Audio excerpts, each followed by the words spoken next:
পানীয় জলের পাইপলাইন বসানো নিয়ে ধুন্ধুমার পরিস্থিতি। হারোয়ায় সিপিএম এবং আইএসএফ এর সঙ্গে সংঘর্ষ তৃণমূলের। সেতুর উপর ফুটপাত দিয়ে পানীয় জলের পাইপলাইন বসানোকে কেন্দ্র করে ধুন্ধুমার পরিস্থিতি। সমীরণ পাল আমাদের প্রতিনিধির সঙ্গে রয়েছেন। সমীরণ, দেখো, যেটা পরিস্থিতি তৈরি হয় গতকাল রাত্রে হারোয়ার বিদ্যাধরী সেতুর উপর যে পাইপলাইনের কাজ চলছিল এবং সেই কাজ করাকে কেন্দ্র করে গত কয়েকদিন ধরে চাপানোতর চলছে।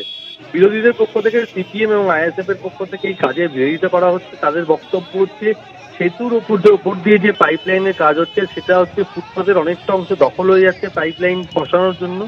এরপরে যে সমস্ত প্রচুর মানুষ, পথ চলতি মানুষ যারা হারোয়াতে এই বিদ্যাধরী সেতু পার হন পায়ে হেঁটে, তাদের চলাফেরা করতে সমস্যা হচ্ছে এবং সেই মতো কাজ বেশ কিছুদিন ধরে বন্ধ করা নিয়ে একটা টালবাটাল পরিস্থিতি তৈরি হয়।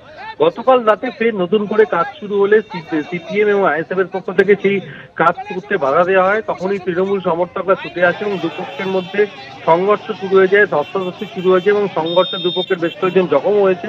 পরিস্থিতি নিয়ন্ত্রণে আনতে বিশাল পুলিশ বাহিনী ঘটনাস্থলে আসে এবং দুপক্ষকে সরিয়ে দেয়। শাসক দল তৃণমূলের পক্ষ থেকে দাবি করা হচ্ছে যে পানীয় জল পৌঁছানোর জন্য এই পাইপলাইনের কাজ করা হচ্ছে, গ্রামের মানুষের সুবিধা হবে এই কারণেই। কিন্তু বিরোধিতা করার জন্য এই ধরনের বিরোধিতা করছে, কিন্তু সিপিএম এবং দুপক্ষই একে অপরের বিরুদ্ধে অভিযোগ করছে। ধন্যবাদ সমীরণ।